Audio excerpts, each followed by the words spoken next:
Praise morning po sa bawat sa ating lahat. Sige po tayo.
It's a blessing.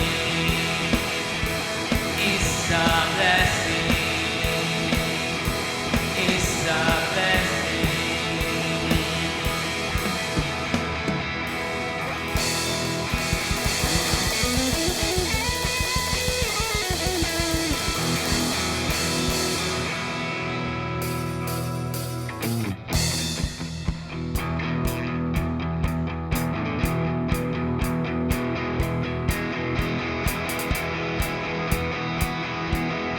Let's declare this song. Ang inisipin ng ginawa para sa akin ay hindi sapat. Itong awitin upang ikaw ay purihin. Kung aking bibilangin, kabutihan para sa akin ay hindi sapat. Itong aking tingin upang ika'y dakilain.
at papuri para sa'yo.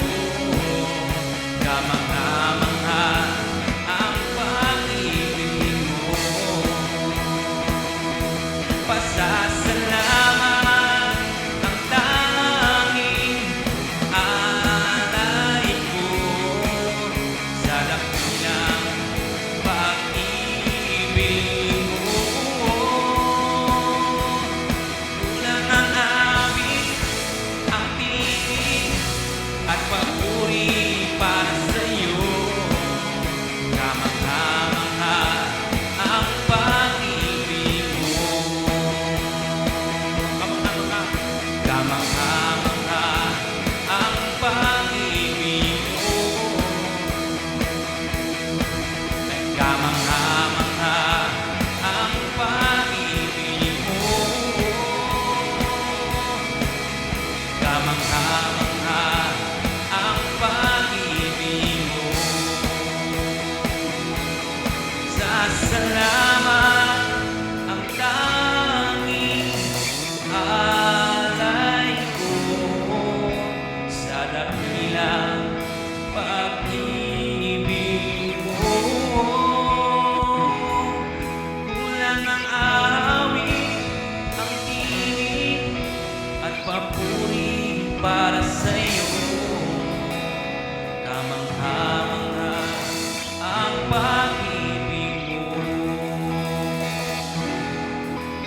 Kamangha-mangha ang pag-ibig mo. Kamangha-mangha ang pag-ibig mo. Kamangha-mangha ang pag-ibig mo.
Di madiri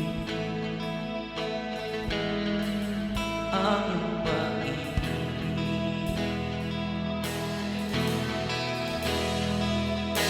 Tunay kang tapat, biyaya mo'y sapat, walang katulad. Ang katulad.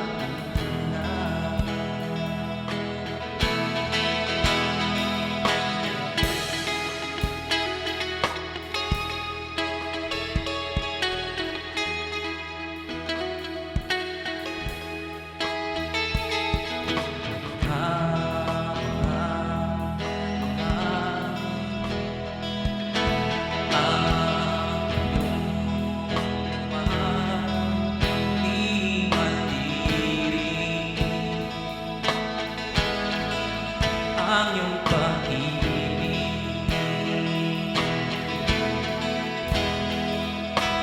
tunay kang tapat, biyaya mo'y sapat, walang katulad,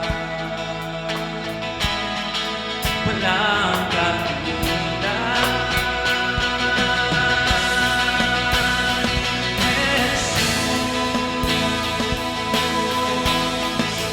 Ikaw ang tahanan,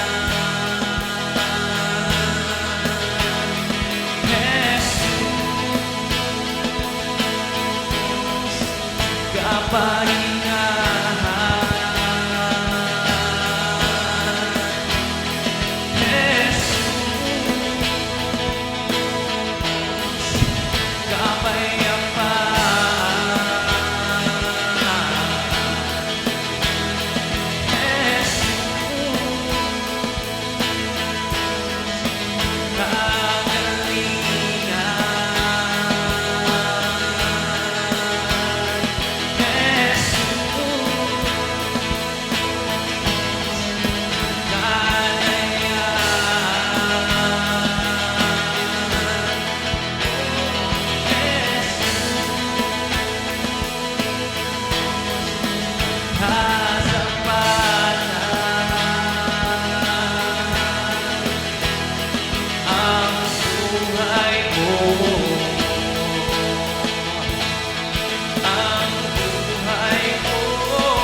Ikaw ang tahanan, Jesus, kapahingahan,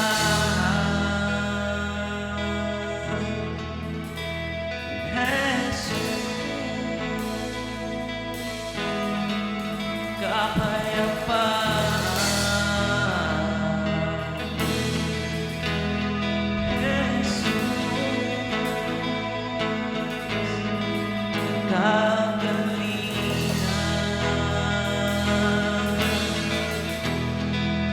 Jesus,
Thank you, Jesus. Hallelujah.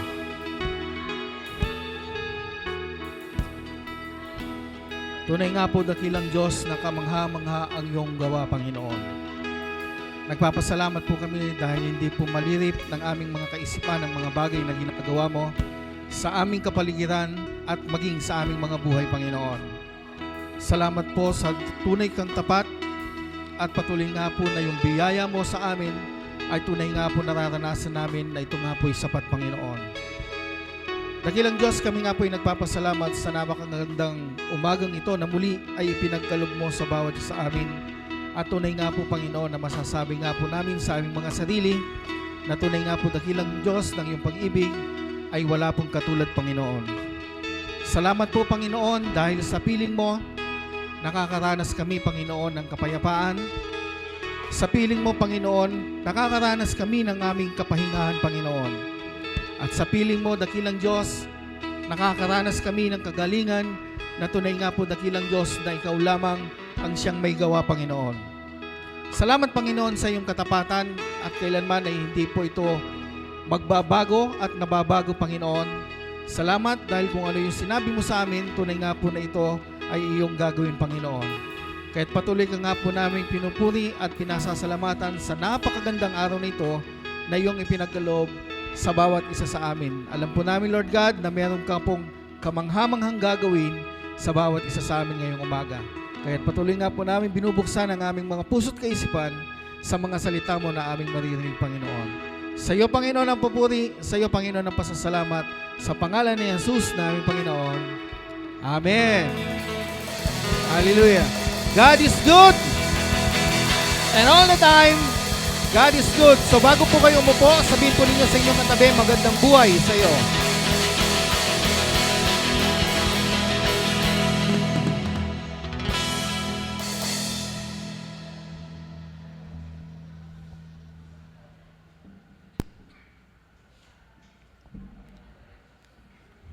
Hallelujah. So, katulad po na nasabi sa atin ng ating kapatid kanina na Sister Dina, ito na po yung ito na yung huling linggo natin sa November o itong Nobyembre. So, nagpapasalamat tayo kay Lord dahil bukas, December na po. So, kung titignan po natin, tunay nga na napakabilis umusad ng panahon. Napakabilis nating nakikita yung mga bagay-bagay na nangyayari sa ating kapaligiran na tunay nga pong mayroong pagbabago dahil ito sa kabutihan ng ating Panginoon. Kamangha-mangha, lahat ng kanyang ginawa At yung kanyang pag-ibig talagang hindi mo iisipin kahit na sa sarili mo kung paano kanya minahal ng sobra-sobra. Extreme yung pagmamahal sa atin ng ating Panginoon. Pwede po ba nating sabihin muli, si Lord walang katulad? Yan, talaga namang walang katulad ng ating Panginoon. Dahil siya ay nag-iisa lamang. Nag-iisang hari ng mga hari, prinsipe ng kapayapaan, dakilang manggagamot, dakilang guro, lahat nasa sa Kanya na. So kaya lahat ng mga kakulangan natin, lagi nating asahan o lagi tayong mag-expect na si Lord yung magpupuno ng lahat ng kakulangan sa buhay natin. So ganyan kadakila ang ating Panginoon. So muli, magandang buhay po sa bawat isa sa atin ngayong umaga. So nakatutuwa dahil ilang buwan na lang, 31 days na lang o 32 days na lang, magpapalit na naman po ang taon. So, January, nagdideklara lang tayo, pero ngayon, halos nandito na tayo doon sa katapusan ng taon nang hindi natin namamalayan dahil sa kabutihan ng ating Panginoon. So, napakabilis ng pagdating ng bawat araw. Ngayon linggo, bukas Lunes. Tapos mamamalayan mo next week, linggo na naman, magkikita-kita na naman po tayong muli dito sa gawain ng ating Panginoon. Kamusta po ang maghapon natin o kamusta po yung buong linggo po natin ng mga nakaraan?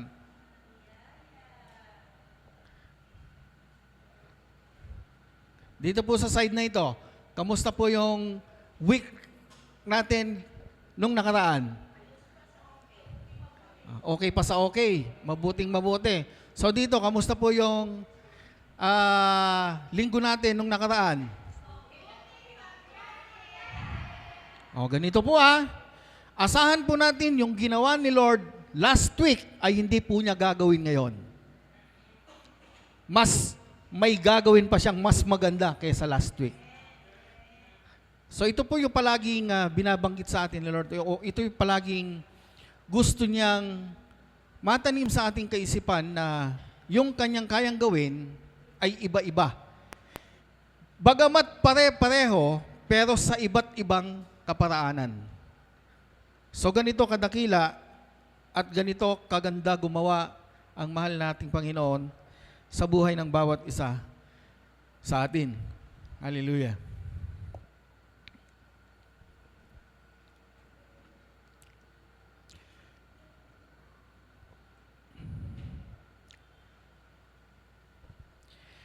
Kapag nakikita po ninyo itong larawan po na ito, ano po yung naaalala po ninyo? O ano yung tawag dito? Nakikita nyo sa kanila na kanilang ginagawa. Pero bago po yon, ito po yung magiging verse po natin sa umagang ito. Naniniwala po ako na ang verse na ito ay alam na natin, narinig na natin noon, naririnig pa rin natin ngayon, at asahan nyo, maririnig pa rin natin hanggang bukas o hanggang sa makalawa.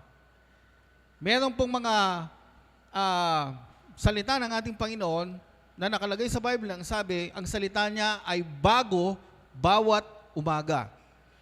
So maaring ito ay alam na natin, maaring ang ilan sa atin ay memoryado na. Ito pong verse na ito ng Romans na ang sinasabi, and we know that in all things, God works for the good of those who love Him, who have been called according to His purpose. So lagi po nating tatandaan, lahat po tayo tinawag ni Lord na merong layunin sa buhay. Hindi ka tinawag ni Lord ng basta-basta, kundi tinawag ka ni Lord dahil meron siyang layunin para sa buhay mo. Ito man po ay maganda, ito man po ay pangit, lahat nito nararanasan natin araw-araw.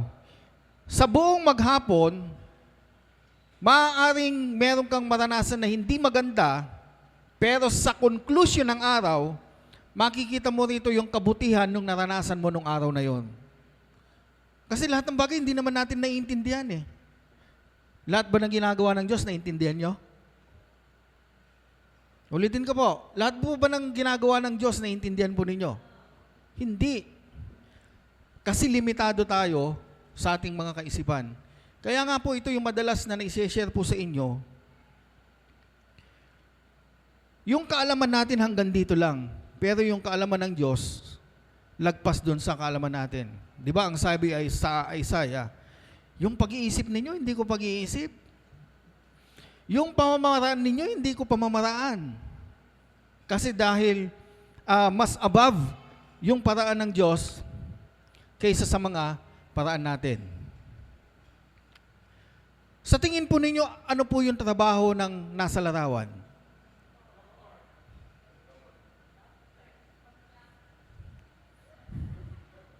Sino nagsasabing doktor? Taas ang kamay.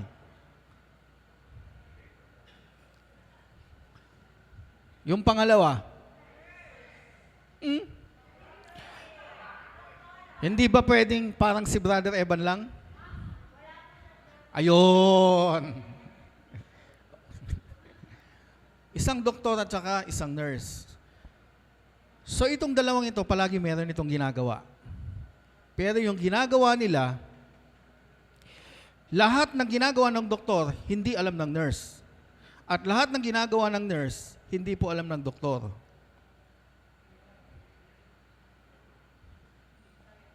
Sasangayon po ba kayo? Hindi.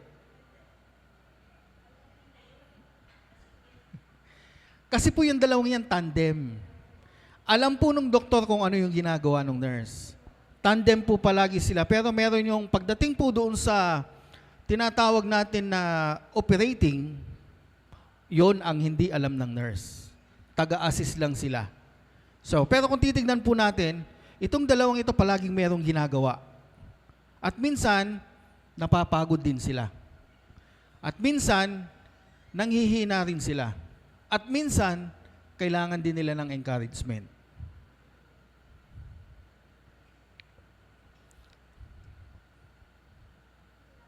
Sino po yung mga yan? Napapagod din po ang mga pulis sa kakatakbo. Napapagod din po ang mga pulis dun sa paghuli dun sa mga masasamang loob. Pero gumagawa po sila.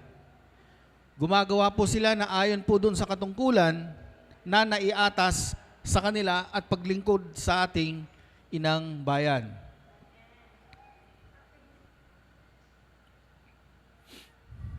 Ganon din ang mga bumbero. Sila ay gumagawa dahil trabaho nila yan eh. Sila yung naasahan natin sa pagpatay ng sunog kung saan-saan. Napapagod din sila. At kuminsan, parang nawawalan din sila ng pag-asa. Dumadating sa kanila yan. Dahil palagi nandun sila doon sa field na kung saan nahihirapan din sila paminsan-minsan. Pero, ginagawa pa rin nila yung kanilang mga katungkulan kahit na nahihirapan sila. Vilma Santos. Kapag nakita natin si Vilma, ano yung matatawag natin na trabaho niya? O yung masasabi natin trabaho niya? Aktres at saka politiko. Eh kapag nakikita natin si Daniel Fernando, Daniel Padilla, ano yung masasabi natin ginagawa niya palagi? Isa siyang aktor. Nagtatrabaho, napapagod, nanghihina, at kuminsan, nawawalan din ng gana.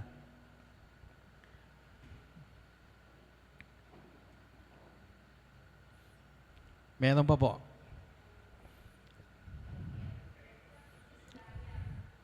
Anong electrician? Karpintero. Napapagod din ang karpintero, nanghihina, tinitiis yung init ng araw, pero gumagawa pa rin sila. Kahit na paminsan-minsan, nahihirapan din sila. Ganon din ang mga engineer. Ganon din ang mga construction worker. So lahat ng mga pinakita ko sa inyong larawan, meron silang mga katungkulan. Meron silang mga ginagawa at meron silang nararamdaman sa kanilang mga pisikal na mga pangangatawan. At kadalasan nagagamit din nila yung karunungan na ipinagkakalob sa kanila dahil sila'y Yung iba, pinag-aralan talaga nila kung paano magiging perfect. At yung iba, pinag-aralan din nila kung paano sila magiging malakas. Ito yung mga gawa nating mga tao. Ito yung mga nararanasan nating mga tao sa ating mga pang-araw-araw na pamumuhay. Pero kung pag sinabi nating doktor, doktor lang siya. Kapag sinabi nating karpintero, karpintero lang siya. Ganon din ang nurse, ganon din ang teacher, ganon din yung mga engineer, at ganon din yung mga politiko, mga artista, ganon lang sila. Pero kapag dating doon sa paggawa ng mga kamangha-manghang mga bagay, wala silang magagawa o hindi nila kaya. Kaya nga sabi po doon sa binasa natin kanina, lahat ng bagay ay nagkakalakip-lakip. Pag sinabing lahat ng bagay, kasama yung maganda, kasama yung pangit. Ang galing nga eh. Ang galing ng pagkakasulat sa Bible ng Romans 8:28. Talagang alam ni Lord kung ano yung magiging kahinaan ng bawat isa sa atin. At alam din niya kung paano tayo magiging masaya. Yung verse na Romans 8:28 ay ginagamit natin kadalasan sa mga sirkumstansya ng mga buhay natin. Lahat yan, kahit na sila, nagagamit din nila yon. Pag sinasabi nilang nahihirapan sila, pero matatapos din ito. Nandun pa rin yung pag-asa dun sa dulo. At ito po yung Romans 8:28, masasabi rin po natin na ito po yung pwede nating gawing source of comfort. Na kapag naaalala po natin itong verse na ito, nare-relieve tayo dun sa mga na-experience natin sa buhay. Dahil alam natin, sa pangit na panahon, sa magandang panahon, kasama pa rin natin ang Diyos at hindi siya nagbabago. Si Lord palaging kumikilos yan, pero sa iba't ibang kaparaanan. Katulad halimbawa po nito,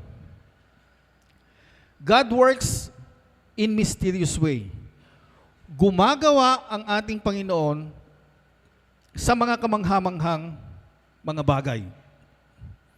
Nabanggit ko po kanina, kadalasan ang ginagawa nating mga tao, nalilimitahan natin kung ano yung kayang gawin ng Lord.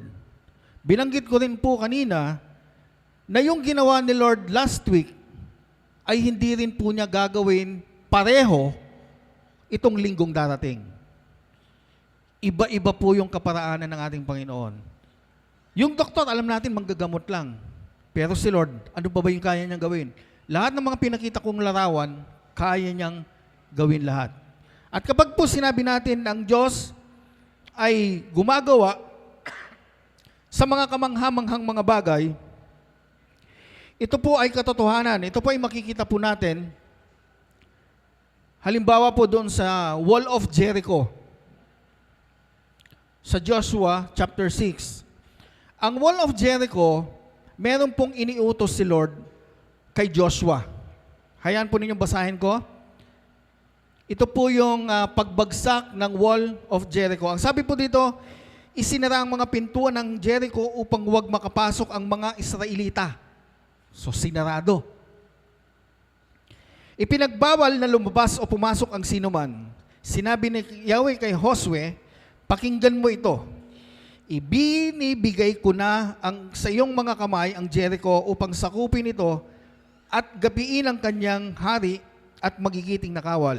Ikaw ang iyong kawal ay liligid palibot sa Jericho, minsan isang araw sa loob ng 6 na araw. Naniniwala po tayo na makapangyarihan ang ating Panginoon, hindi ba? Bakit kailangang 6 na araw? So kung titignan natin, alam ng mga Israelita na kayang gapiin ng Panginoon yung mga kaaway nila kahit na isang araw lang. Kahit nga isang oras lang eh. Alam nila yon. Alam nila makapangyarihan ang ating Panginoon. Kaya ito, muli, inaalis ng ating Panginoon doon sa kaisipan ng mga tao na nililimitahan siya kung gagawin lamang niya yun ng isang araw. Kaya gusto niya bago. Kaya nga ginawa niyang 6 na araw. So kung titignan po natin, yung isip natin, kaya ni Lord ng isang araw, bakit 7 araw? Binura ni Lord yun ngayon. Gagawin ko yan ng 6 na araw. At sabi pa po niya rito, pauunahin mo sa kabanang tipan ang aking 7 paring may dalang mga trompeta. Music ministry. Sa ika-7 araw, 7 beses kayong liligid sa lungsod at hihipan ng mga pari ang dala nilang trompeta. Pagkarinig ninyo ng isang malakas at mahabang tunog ng tambuli, kayong lahat ay ubod lakas na sisigaw. Bakit sisigaw? Kung ako ay naroon ng mga panahon na yon, bakit kailangan ko pang sumigaw? Ay makapangyarihan naman si Lord. Kung ako po yung nandoon noong mga panahon na yon, siyempre magtatanong ako. Sa verse 15, ng ika-7 araw, bumangon sila ng magbubukang liwayway at lumibot ng 7 beses sa lungsod. Noon lamang nila ito nakita at nilibot ang 7 beses. Natatandaan po ba ninyo? Naibigay ko na po yung sukat kung gaano kakapal yung pader ng Wall of Jericho. Alam po, na-share ko na po ito many years ago. Maaaring nakalimutan nyo na nga. Uy. Sobrang kapal. Hindi basta-basta makapal, kung hindi sobrang kapal. At sa bandang huli, sinabi niya, sumigaw kayo. Kaya ito po, titignan po natin, yung pong pagkilos ng Diyos sa iba't ibang kaparaanan, sa pamamagitan ng awitan, sa pamamagitan ng pag-ikot dun sa lungsod, pwedeng gumuho ang Wall of Jericho at ito nga ang nakapangyari. Talagang mamamangha ka. Hindi po kakayanin, wala pong mga dinamita pa noong mga panahon na yon. Wala pa rin pong mga tangke. Wala pa rin pong mga granada. Wala pa rin pong mga bomba. Kaya kung titignan po natin, sumigaw lang sila. Umikot lang sila. Pero anong nangyari? Gumuho yung Wall of Jericho. Dahil ito sa kamangha-manghang gawa ng Diyos sa buhay nila. Nahirapan ba ang mga Israelita sa pag-ikot? Maaring oo. Napagod ba ang mga Israelita sa kaikot? Maaring oo. Dahil ang Wall of Jericho ay napakalawak. Pero bagamat ganun yung nangyari, nagtiwala pa rin sila sa ating Panginoon na kaya niyang gawin ang lahat ng bagay at ito nga ay nangyari. Sa ika-7 araw, sumigaw lamang sila at unti-unti bumagsak ang Wall of Jericho. Ang sabi pa nga doon nung bumagsak yun, flat. So, titignan po natin, ang kapal-kapal ng semento, ang kapal-kapal ng mga pader. At yung mga pader na ginawa na yon, wala rin pong mga makinarya po noon. Kung ano man yung mga bagay na hindi mo maintindihan, katulad natin sa Wall of Jericho, na bakit kailangan gawin yon, sumunod ka lang kung ano yung pinagagawa sa iyo ni Lord. Hindi natin maintindihan Kung palalawakin po natin ang ating kaisipan habang inuutos ito ng Panginoon kay Josue, pwedeng nagtatanong si Josue na bakit kailangan pa naming umikot, pero hindi. Ginusto pa rin niya ang sumunod sa Panginoon dahil alam niya yung pinagagawa sa kanya ng Panginoon ay makapangyayari. Dahil ito ay ang kanyang sinabi. So God works in mysterious way. Maraming ginagawa ang ating Panginoon na makamangha-mangha sa mga buhay natin. Yung binago ka nga lang niya. Yung binago niya yung pag-iisip mo, kamangha-mangha na yon. Di ba dati meron tayong mga New Year's resolution sa mga estudyante? Nangangako tayo. Nung hindi pa natin nakikita ang biyaya o hindi pa natin tinatanggap ang biyaya, pero tinanggap na tayo ng biyaya noon. Meron tayong New Year's resolution, nagagawa naman natin Pero ilang araw lang, ilang linggo, at ilang buwan. Pero nung niyakap mo ang biyaya at niyakap ka ng biyaya, hanggang ngayon, kamangha-mangha pa rin yung ginagawa ng Diyos sa inyo. Pastor, kung minsan, Nagagawa ko po ito eh. Kung minsan, nakakapagsinungaling pa rin ako eh. Huwag kang mag-guilty. Alam ni Lord yan. Maging willing lang ang iyong kaisipan, maging bukas lamang ang iyong puso, at gagawa si Lord sa iyo ng mga kamanghamanghang bagay pa. Hindi siya magsasawa na gumawa sa iyo. Dahil mahal na mahal ka ng ating Panginoon. Pangalawa,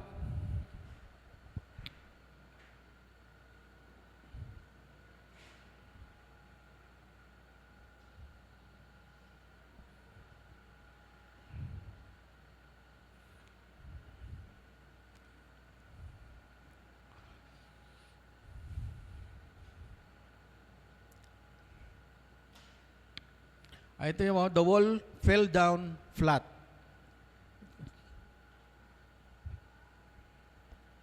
Pangalawa, God works if you are patient.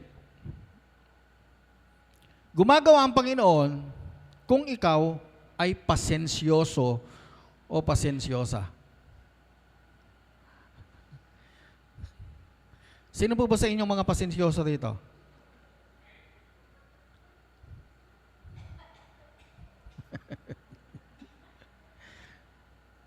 Sino pa mga pasensyoso dito? Pasensyosa. Parang wala.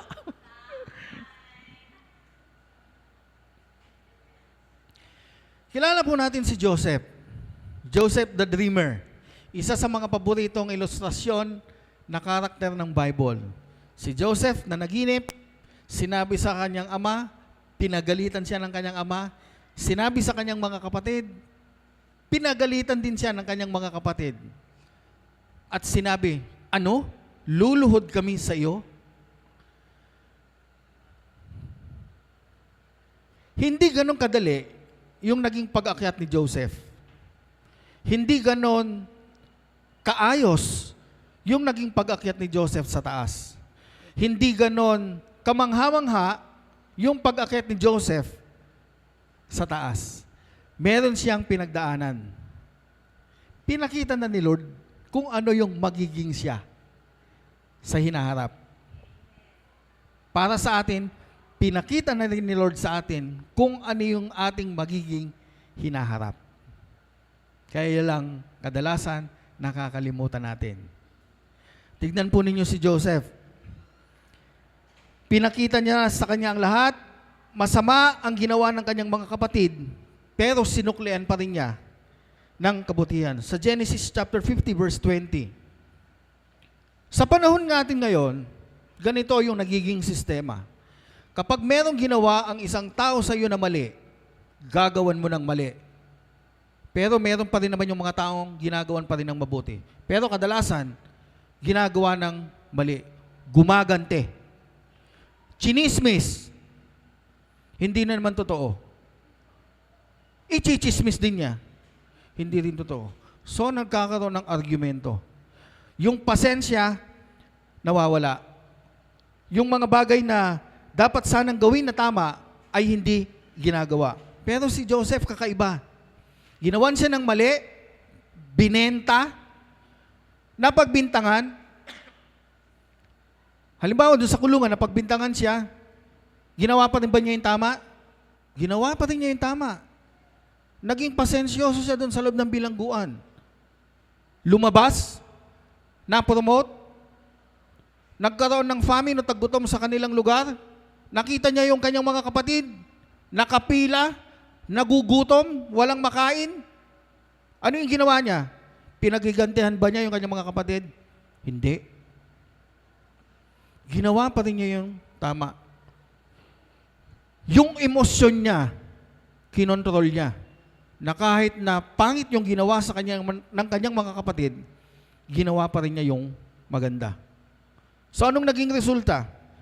Lahat ng mga taong gumagawa ng maganda na kahit na pangit yung ginagawa sa kanila, maaaring hindi nyo maunawaan sa ngayon kung ano yung gagawin ni Lord, pero babalik ta rin lahat ng Panginoon yan.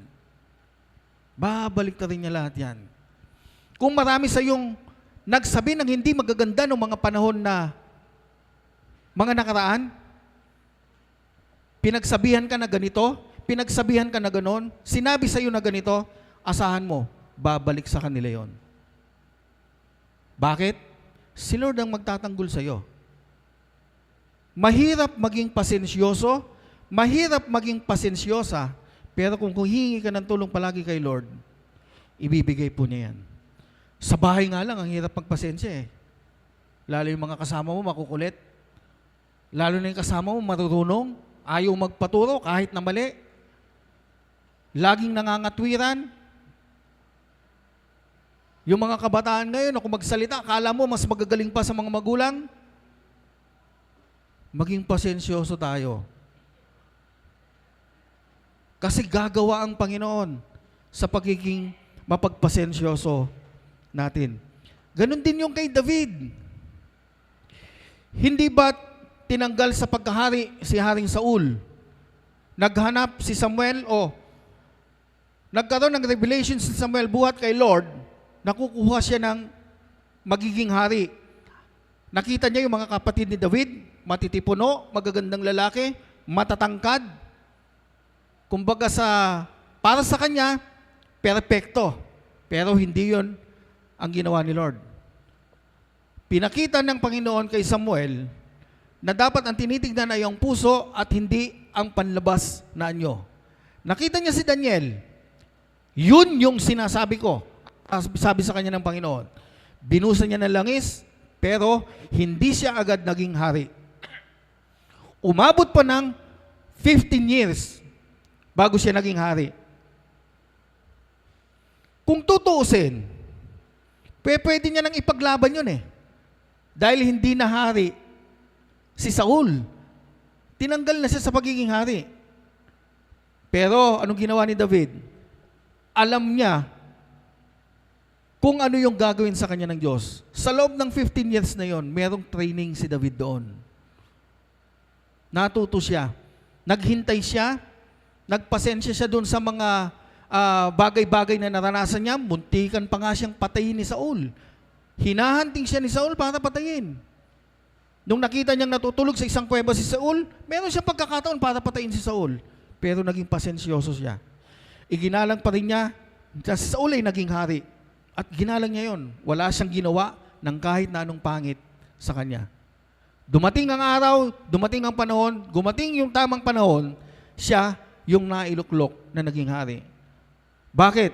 Dahil yon sa pagiging patient niya. Dun sa mga panahon na kung saan meron siyang pinagdadaanan. 15 years, matagal po na panahon yon. Ngayon nga, sa literal na, sa realidad, sa bawat kumpanya, na kapag merong na-promote, binibigyan ng ilang days o 1 week yung taong aalis bago siya upo. Ngayon hindi. Talagang pinipilit na paalisin na. Yung iba pinipilit nga na ipag-resign na eh. Yun yung kalakaran ngayon. Ito yung realidad.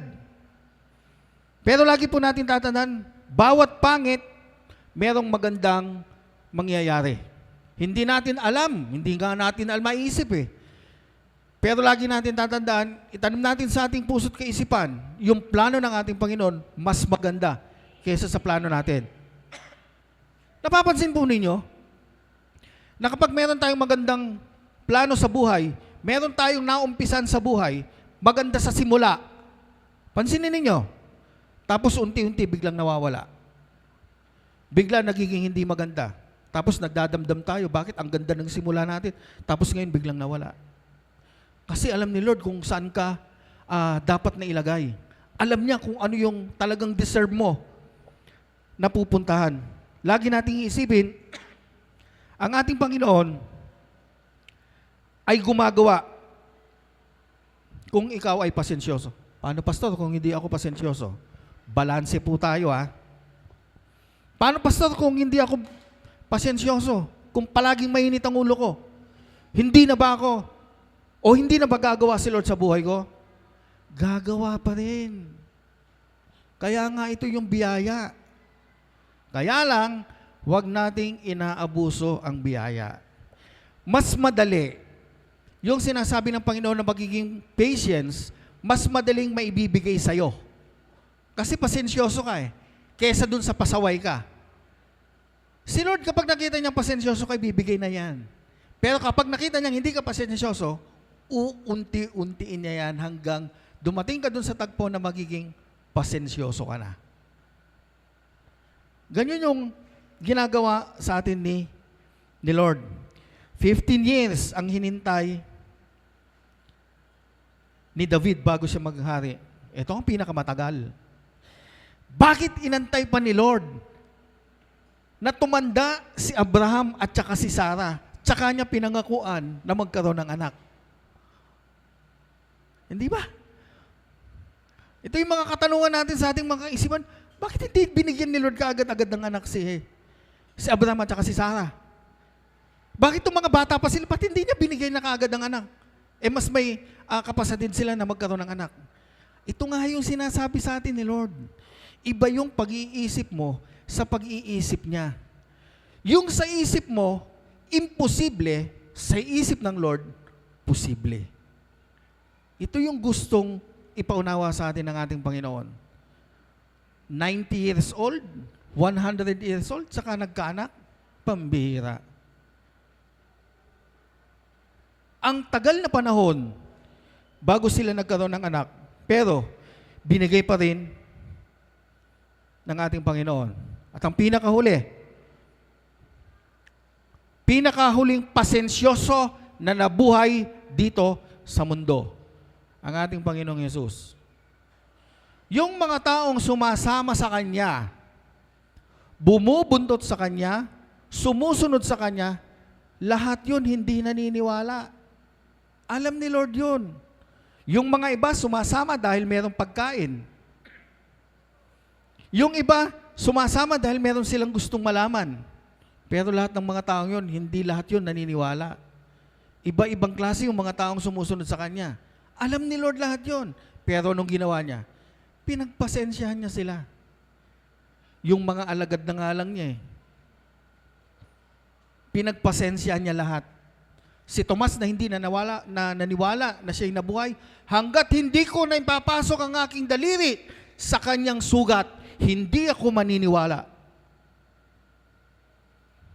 Pinagpasensyahan ni Lord yun. Si Peter, 3 beses niyang itinatwa. Pinagpasensyahan ni Lord yun. Pinag-ihaw pa nga niya Naging kasama pa nga niya doon sa pagkainan Si Judas, sabihin mo sa inyong katabi mo, sabihin nyo sa katabi nyo, si Judas. Hindi ikaw yon. Alam niyang huhudasin siya ni Judas, pero hindi pa rin niya ginawa ng masama. Pinagpasensyahan pa rin niya. Pinabayaan niya lahat. Hanggang ngayon, pinagpapasensyahan tayo ni Lord. Hanggang ngayon, pinagpapasensyahan niya tayo. Kahit na makulit ka, kahit na sobra kang pasaway, nakasasabi lang yung ganito, susuwayin mo kaagad.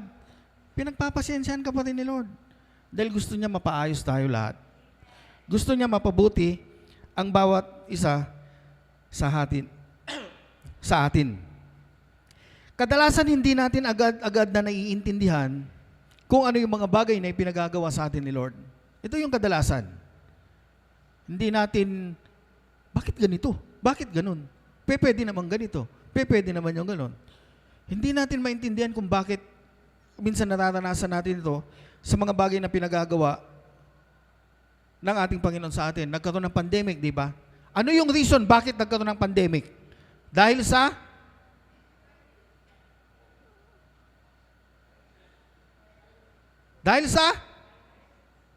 virus. Dahil sa COVID. Pangit yung nangyari o hindi? Merong magandang nangyari o wala? Ano yung mas magandang nangyari? Yung pangit o yung maganda? Hindi na kayo makapagsalita, no? Kung bibilangin natin lahat, kahit na ilang taon yon, sa una, talagang masasaktan ka. Hindi mo kasi alam na ganun nga Ibig sabihin ba, hindi alam ni Lord na mangyayari yun? Alam niya na mangyayari yun.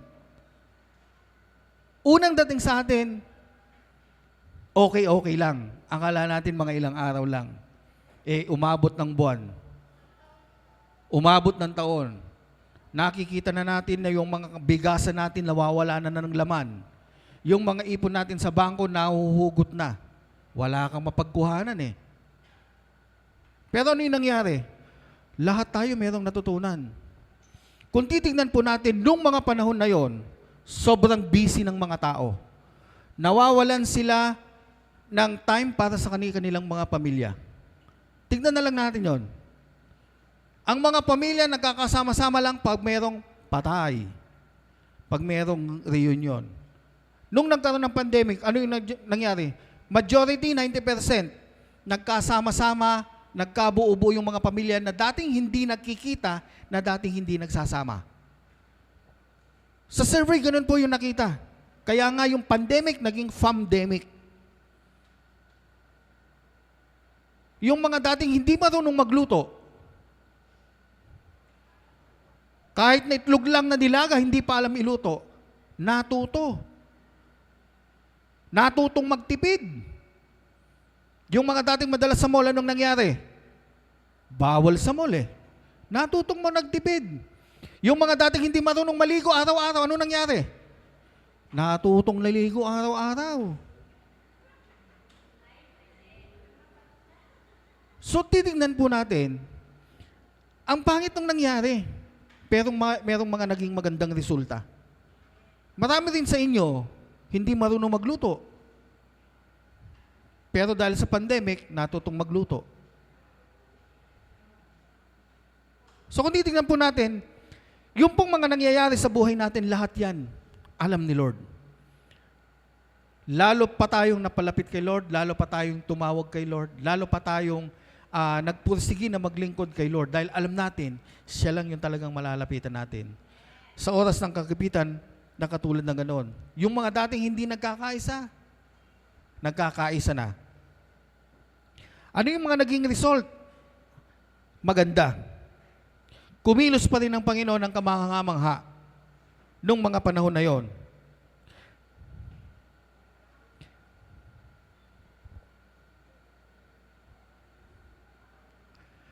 God works if you are patient. Ayun yung kay David,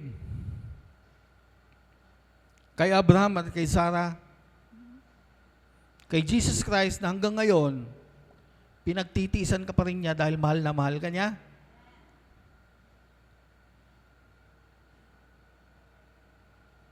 God works if you obey.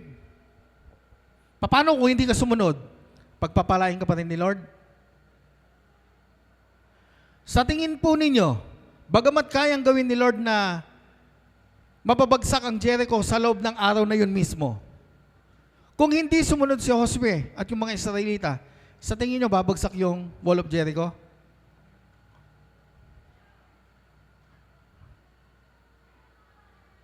Sa tingin ninyo, babagsak ba yung Jericho kung hindi sumunod si Josue at ang mga Israelita? Hindi babagsak ang Jericho. Kaya yung obedience palagi kasama sa kilos ng Diyos. Paano kung hindi ka sumunod? Mamaya, mapag-aaralan pa po natin yan. God works if you obey. Katulad po halimbawa nitong taong ito. Ito po ay nasa John chapter 5. Ito po yung pagpapagaling sa 38 years ng lumpo. Ang sabi ni Lord, gusto mo bang gumaling? Itong lumpo, ang dami pang sinabi. Ang sasagot lang naman niya, oo, tsaka hindi. Nagpaliwanag. Ngayon, ang sabi ng ating Panginoon, tumayo ka at dalhin mo ang iyong higian. Gumaling po ba yung lalaki? Sumunod po ba yung lalaki? Sumunod. So, ibig sabihin, kumikilos ang Lord kapag sumusunod ka dun sa mga bagay na pinagagawa niya sa'yo. Dahil kung hindi sumunod, itong lalaking ito, hindi siya makakalakad. So, dito napaka-importante, yung pong obedience natin sa ating Panginoon. At meron pa po dito, yung pong sa John chapter 9 naman, ito naman po ay isang tagpo patungkol din po sa isang bulag. Pwedeng sabihin ng ating Panginoon, gumaling ka, makakita ka. Pwede niya sabihin yon. Siguro yung mga taong nasa paligid niya, iniisip nila, ganito yung gagawin ni Jesus. Ganito yung gagawin niya. Hihipuin lang niya, yung gagaling na. Alam ni Lord lahat yung mga iniisip ng mga tao sa paligid niya. Hindi niya ginawa. Gumawa na naman siya ng imposible na talagang namangha yung mga tao sa kanyang ginawa. Hindi naman na kailangan niyang dumura sa lupa at gawing putik at ipahid sa mata ng bulag, pero ginawa niya. Dahil gusto niya makakita ng mga tao na kayang gawin ni Lord ang mga kamanghamanghang mga bagay sa kanilang harapan. Matapos dumura, naging putik, pinahid sa mga mata, nakakita bang bulag? Hindi. Hindi pa. Bakit? Ang sinabi ni Jesus, hugasan mo ang iyong mga mata. Kung hindi sumunod ang lalaki, kahit na dumura ang ating Panginoong Hesus at naging putik, at ang putik na yon ay inilagay sa kanyang mga mata, hindi pa rin siya makakakita. Kung hindi niya sinunod, yung sinabi ng ating Panginoon na, maghugas ka ng mata mo. So, obedience, napakahalaga po niyan. Kahit dito sa ministry, kahit dito sa church, napakahalaga yung o-obey ka, yung susundin mo.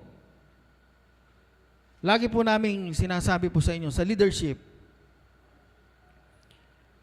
ang presidente, siya yung may hawak sa buong lungsod o dito sa Pilipinas. Ang guard, siya ang may hawak dun sa silya elektrika.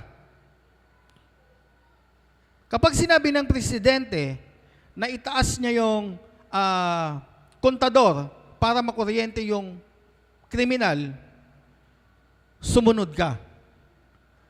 Wala kang pananagutan doon.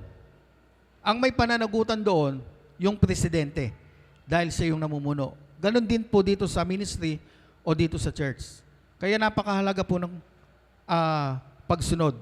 Kahit na kuminsan meron kang hindi maintindihan ng mga bagay na pinagagawa sa atin, kuminsan nagkakaroon tayo ng, hindi naman pagtatalo-talo, nagkakaroon tayo ng confusion, pero kung malinaw sa taas, na yun yung pinagagawa ng ating Panginoon, sumunod yung mga kasama nating mga leader. So, ganun lang po yun. So, ang paggawa ng Panginoon, lalo siyang gumagawa kapag sumusunod po tayo sa kanyang nais. Panghuli, sinaaman. Ang daming mababangong o ang daming malilinis na mga ilog sa kanilang mga lugar. Pero bakit doon pa siya sa mabaho, sa stagnant, pinalubog? Nung una, nagreklamo siya. Gusto na nga niyang umalis eh. Ayaw na nga niyang sumunod eh. Parang tanggap niya na ganito ako, may ketong ako. Tanggap niya na ganun siya. Pero sa bandang huli, napag-isip-isip din niya. Nandoon na ako. Bakit hindi ko pagawin kung ano yung pinagagawa? Sumunod siya, lumubog ng 7 beses, at nakuha niya yung kagalingan.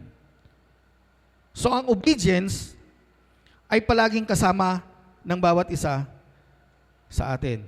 Ito naman po yung sinasabi ko sa inyo kanina.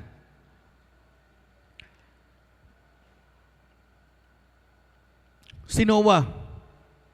Kapag hindi gumawa ng arko si Noah, lahat ng tao mamamatay. Lahat ng hayop mamamatay.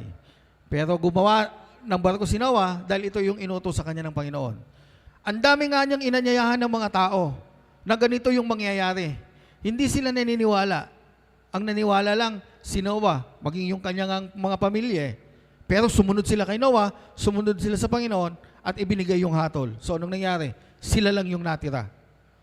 Kapag sumusunod ka, makikita mo yung pagkilos ng Diyos sa buhay mo o hindi lang sa buhay mo, kundi maging doon sa pamilya mo at sa mga kabuhayan mo. Kaya God works if you obey. Pang-ilan na po tayo? Pang-4. God works even you disobey. Sabi ko nga po sa inyo kanina, balanse po tayo. Nung panahon ni Adan at ni Eva, yung biyaya nandun na po yan. Naroon na, mula't mula pa. So kung titignan po natin, nagkasala sila. Sinabi, huwag kakainin yung bunga ng puno, pero nung ginawa, kinain nila. Nagalit si Lord. Pinarusahan ba sila? Hindi.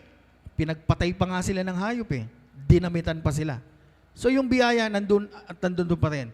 Kahit na nakakagawa ka ng mali, kahit na nakapagsasalita ka ng hindi maganda, kahit na nagdidesisyon ka ng hindi maganda, pagpapalain ka pa rin ni Lord. Kaya balansis palagi si Lord eh.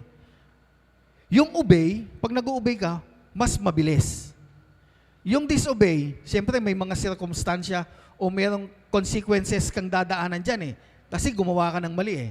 Pero nandun pa rin yung biyaya. Halimbawa, nahuli ka, nagnako ka, nahuli ka, mali yung ginawa mo. Ano yung consequences doon? Makukulong ka. Pero dun sa kulungan, ano yung magiging resulta naman? Makakapakinig ka ng salita ng Diyos, maunawaan mo yung salita ng Diyos, magkakaroon ka ng pag-asa, lalaya ka. So kahit na paano, nakakagawa ka ng mali, pinagpapala ka pa rin ni Lord. Si Jonah, pinapupunta sa Ninive, saan nagpunta? Hindi niya pinuntahan yung pinapupuntahan sa kanya. Mamamatay na siya dun sa dagat eh. Pero ano yung ginawa ni Lord? Yung biyaya nandun pa rin. Mayroong pinadalang malaking isda. Nilulun siya. Na-realize niya yung mali niya. Nabuhay siya. Nagtampo na naman. Pero anong ginawa ni Lord? Yung biyaya nandun pa rin. Ganon din si Moses. Nakapatay si Moses. Nagtago ng 40 years. Pero ano yung ginawa ni Lord? Kung ano yung sinabi ni Lord sa kanya, yun yung ginawa pa rin ni Lord kahit na 40 years yung nakalipas.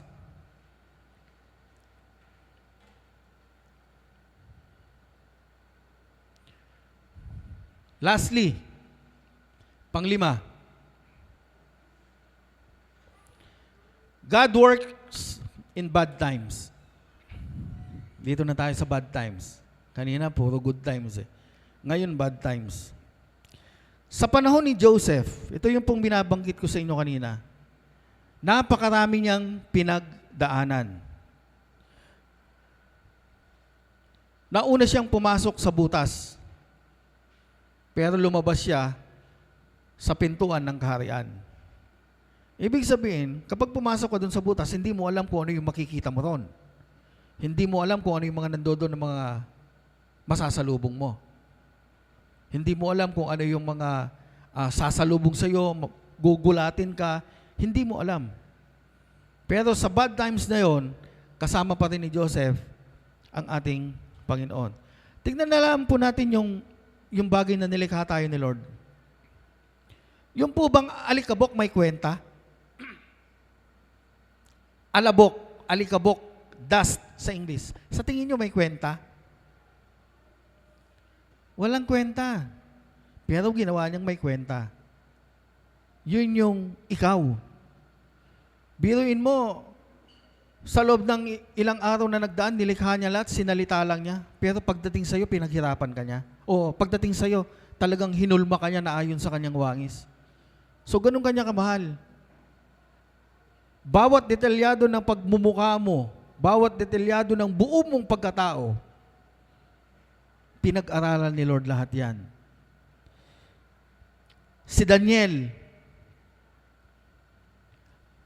bad times ni Daniel, nung siya ay nilagay dun sa kulungan ng mga leon. Itong mga leon na ito hindi busog. Ang sabi sa Bible, gutom na gutom. Yung mga kumuha nga po kay Daniel, nauna pa silang nilapa ng leon dahil sa gutom. Bad times yan. At kadalasan, ang bawat tao, naririto sa bad times. Maaring sa ngayon, meron sa inyo bad. Yung panahon nyo ngayon, o yung araw nyo ngayon, hindi maganda. Hindi ko alam, pero alam ni Lord. Maaring yung mga leon nandyan sa tabi ninyo, meron pang kasamang mga tigre. Tapos may mga ahas pa sa taas. Hindi natin alam kung gaano kasama yung mga na-experience niyo sa buhay. Pero si Lord, ano yung ginawa niya? Lahat yan, kinalmante niya. Leon, kinalmante niya lahat yan. Kahit na gutom na sila. So lagi po nating iisipin, during our bad times, gumagawa pa rin si Lord. Gumagawa pa rin siya. At ito pa, yung tatlong magkakaibigan, Shadrach, Meshach at Abednego, Gaano kainit yung 7 beses na pinainit. Mainit yan. Yung isang palito nga lang ng posporo, idikit sa balat mo. Talagang mapapasok eh. Pero anong nangyari? Hindi sila inalis ni Lord. Kung hindi, sinamahan sila ni Lord doon sa apoy. Kaya kung ikaw ay nasa apoy ngayon at hindi ka pa makalis-alis hanggang ngayon, huwag kang mag-alala. Si Lord mismo yung papasok dyan. Siya yung magbibigay ng sariwang pakiramdam sa'yo kahit nandyan ka sa nagbabagang mga apoy.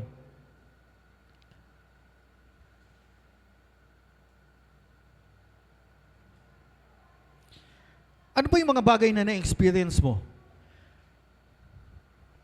Sa ngayon, si Peter, bad times, kinulong sa dungeon. Pero nangyari, niligtas siya ng anghel ng ating Panginoon. Nang walang kahirap-hirap, bad times. Sino pong nakapanood na ng pelikulang ito? Dito po ako magtatapos. Napanood mo na? Buo? Maganda, hindi.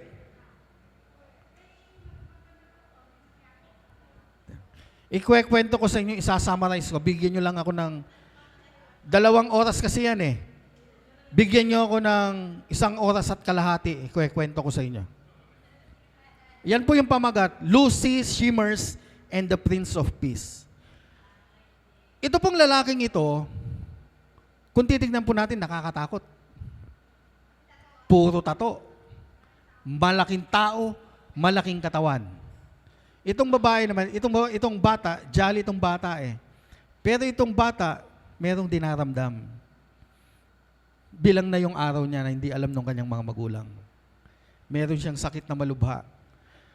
Pinasok sa ospital itong bata. Namalagi siya doon ng mga ilang araw. Ano yun? Counting yun eh. Mula December. Counting yun eh. Meron yung pagkakataon habang kinakausap yung bata, nanghihina siya. Pero ano yung ugali ng bata? Kahit na nanghihina siya, masaya pa rin siya. Pinapatawa pa rin niya yung kanyang nanay, pinapatawa pa rin niya yung kanyang tatay, maging yung kanyang lola. Pero itong batang ito, meron siyang nakikita. Nakikita niya yung kamamatay niyang lolo. Ang sabi ng ilan, na ito naikwento rin sa akin ni JR, bagamat hindi pa niya nararanasan, at huwag niya muna sanang maranasan. Yung mga taong mawawala, ito experience din ni tata, yung father ni Jelly. Bago siya mawala, meron siyang mga nakikita. Nakikita niya yung nanay niya, nakikita niya yung tatay niya, nakikita niya yung, meron siyang nakikitang bata. Sino yung katabi mo, G? Meron siyang nakikita. Nakikita niya yung lolo niya nakamamatay lang. Ngayon, nagsasalita yung bata. Meron kinakausap.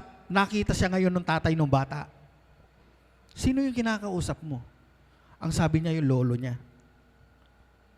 Tinignan niya. Wala naman. So, parang binawalan niya yung bata. Wag ganyan, wag ganyan, wag ganyan. Ngayon itong tatuan, malaking tao, malaking katawan. Nung naka-wheelchair yung bata at naka-wheelchair din yung si tatuan, nagkasalubong sila sa daanan ngayon. Pinahinto ng bata yung wheelchair niya. Tapos kinausap niya ngayon ito. Tinanong niya, ano yung sakit mo? Meron kasi siyang sakit-sakit ni. Ito, bilang na rin ang araw niya. Kung hindi siya mapapalitan, yung ng ibang kidney, mamamatay din siya agad-agad. Eh itong tatuan na ito, meron 2 gwardiya. Yung isa mabait, yung isa hindi. Yung isa, ang sinasabi, okay lang yan, okay lang yan. Pero yung isa sinasabi, mamamatay ka na rito. Ganon, tignan nyo yung circumstansya, no? Tinanong ng bata kung anong sakit. Yun, sinabi ng ano. Pero ayaw pa nga makipag-usap nito eh. Yung lalaki, may sakit na nga, suplado pa eh. Ayaw niya magpag-uusap. So, naglampasan. Bawat gabi, tumatakas yung bata.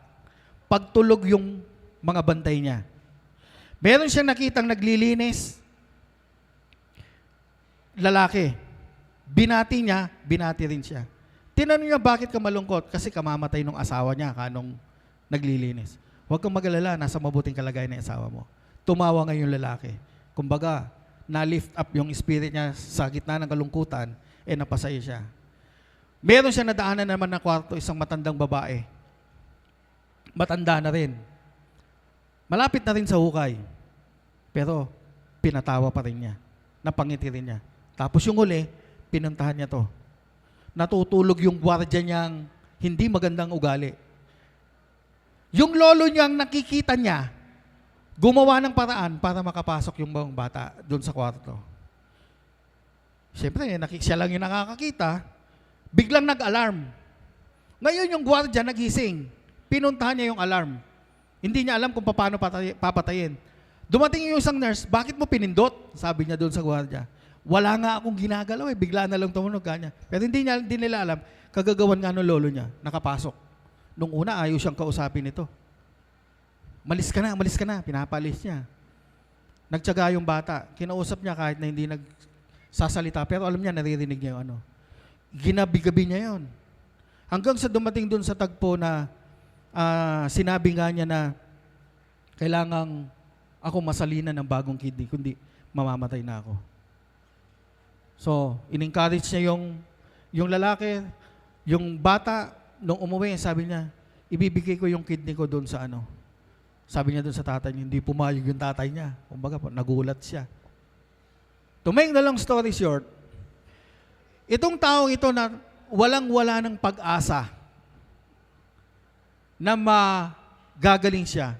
At ang masakit pa kasi nito, walang dumadalaw doon sa lalaki. Walang dumadalaw. Nasasaktan siya dahil yung iba may dumadalaw. Pagdating sa kanya, walang dumadalaw. Yung pamilya niya, yung anak niya, at saka yung asawa niya. God works in mysterious way. Bigla, merong dumalaw sa kanya. Nabuhayan siya ng loob. Meron pa nga kasi drawing yung bata sa panaginip din Yung drawing niya, kasama yan. Pinakita niya. So, nung bandang huli, nawala yung bata ngayon. Nalaman ngayon nitong lalaki. Tumayo siya, pinuntahan doon sa kwarto. Umiiyak sila. Pati yung matandang babae umiiyak. Pati nga ako naiiyak na naman. Umiiyak sila. Nag-iiyakan sila doon sa loob ng kwarto.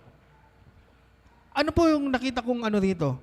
Ano po yung nakita kong aral dito? Talagang sa panahon na talagang hindi mo na alam kung ano yung gagawin mo. Yung ginawa mo na lahat yung effort mo. Binigay mo na lahat yung lakas mo. Binigay mo na lahat yung karunungan mo. Pero wala pa rin. Dito papasok si Lord talaga. Wala siyang pag-asa, bigla nagkaroon siya ng pag-asa. Sa napakadilim na lugar na kung saan siya naroon, nagkaroon siya lang ng napakaliit na liwanag. Pero lumaki yun sa buhay niya. So naging malaya yung lalaki at napalitan siya ng bagong, yung lakas niya, napalitan. Kaya totoo yung kasabihan. Habang buhay tayo, merong pag-asa. Huwag tayong mawawalan ng pag-asa sa bawat araw ng pamumuhay natin, kahit na pangit yung mga na-experience natin at dumadating sa atin. Huwag tayong nawawalan ng pag-asa. Meron at merong pag-asa. Tandaan po natin, ang pangalan ng ating church, I Hope in Jesus. Yung pag-asa na kay Jesus lang. Wala sa katabi mo, wala sa asawa mo, wala sa anak mo, wala sa pamilya mo. Si Jesus lang talaga yung pag-asa. Kaya, palagi nating masasabi na God is good. So panoorin po natin yung ayan po yung mismong title ng pelikula po na yan. Maganda lamang po kayo ng panyo. So God is good.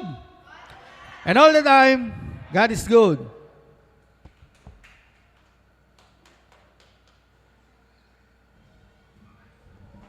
Amen. Hallelujah. So, dadako po tayo sa offering. Sino pa handa na po magbigay? Amen. Pwede po pakibukas po sa 2 Kings.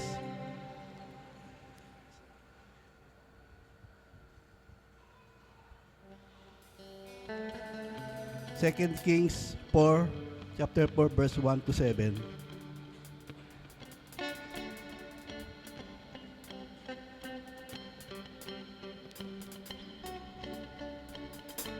Second Kings, chapter 4. Amen. So, itong pong, ito po yung second message po.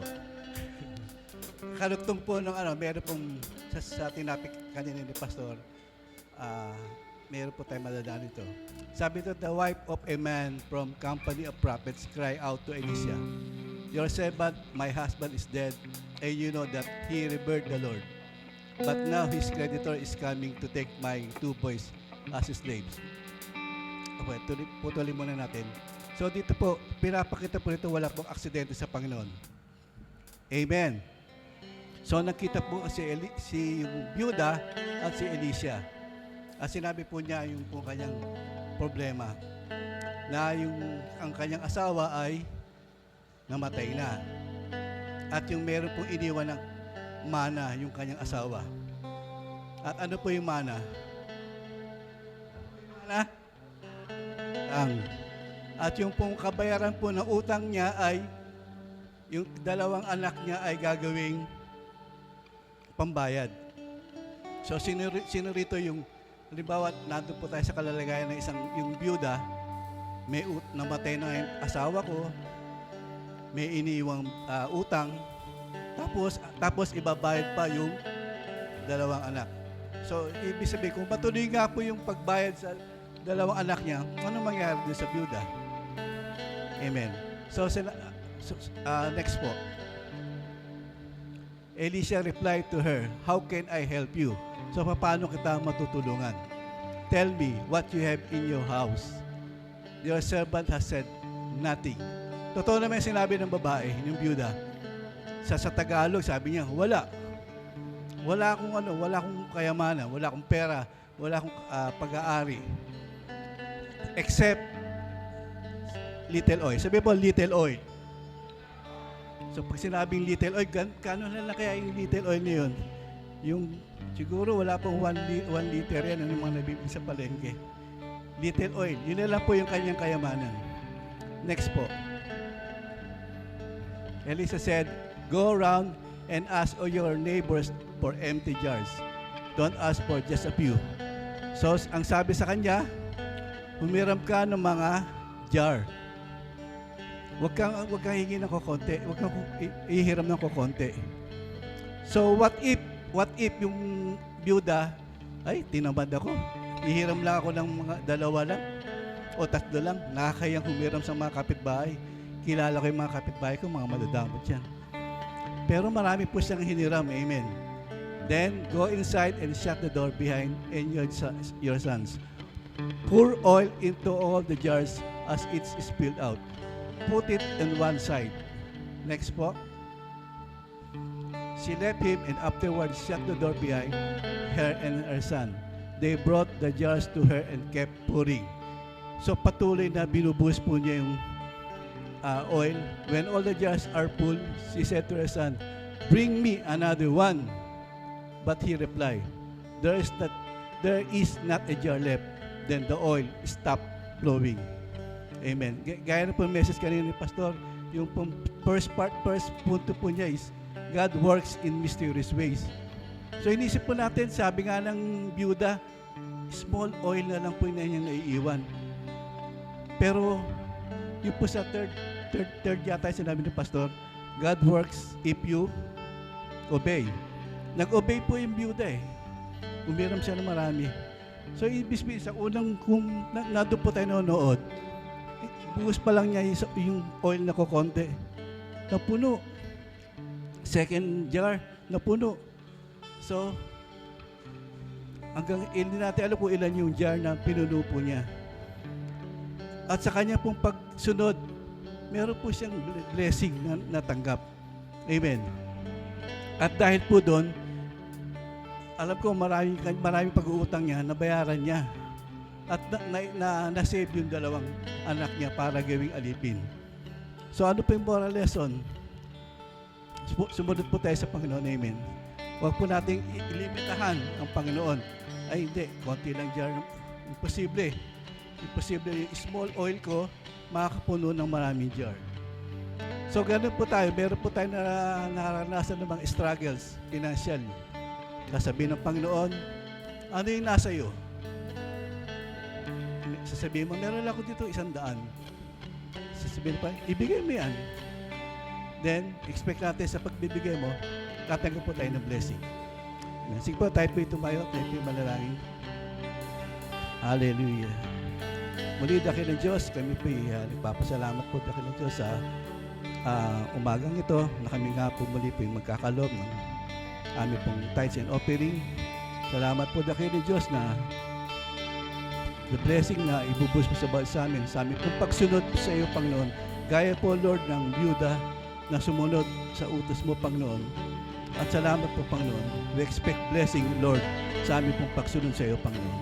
Lord, muli, sa lahat po ng maliligom sa umagang ito, gamitin lamang ito sa ayon sa iyong kaparaanan. Salamat po, Lord, sa blessing at pagkakalo mo sa bawat isa sa amin, Panginoon, na magkakaloob, Panginoon. Ito po ang aming dalangin sa pangalan ni Jesus. Amen.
Amen. Tayo pong lahat ay tumayo.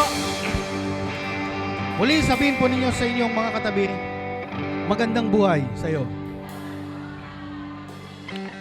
Atin pong itaas ang ating mga kamay.